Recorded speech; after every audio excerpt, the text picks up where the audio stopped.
odaa bira barbaacha karaa jira. Dammi dammaa tolola afaan dammaa. Dammi dammaa tolola afaan dammaa. Woy dammatoo si yaade amma amma. Manni keessa malkaanni odaa bira barbaacha karaa jira.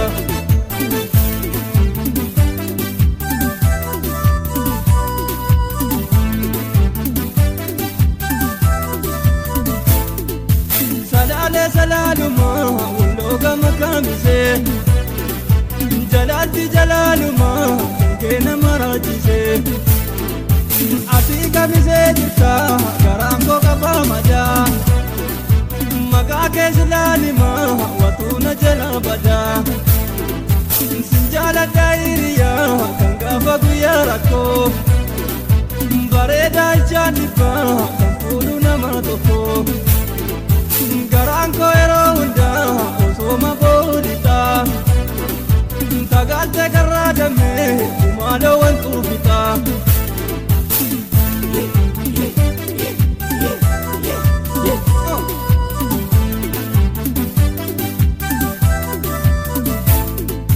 Sinjalate bareedu abba gada wallo si futte bada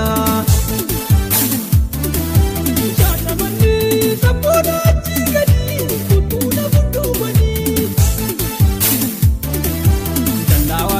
Sansarota tu eegani ol seenuu na dhorkani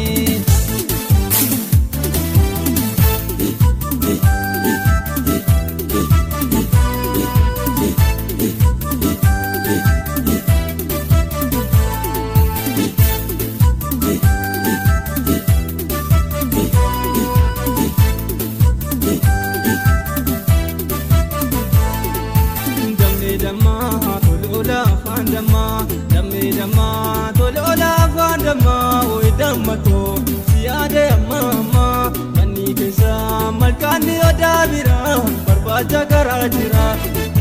Dammi dammaa tolola afaan dammaa. Dammi dammaa tolola afaan dammaa. Woy dammatoo si yaade amma amma. Manni keessa malkaanni odaa bira barbaacha karaa jira.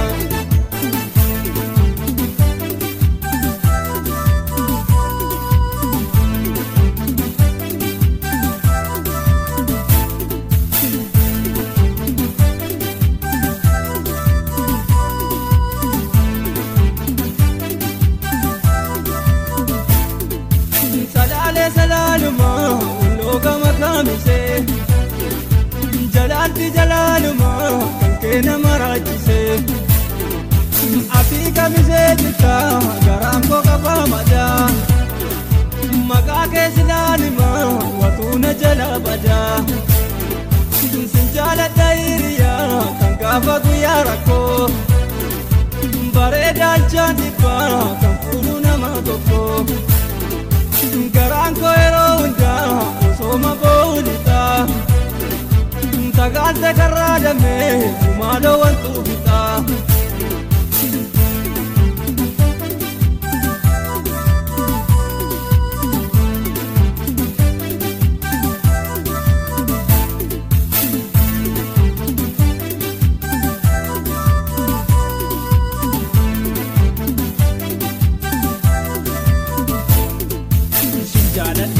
Bareedu abba gada wallo si futte bada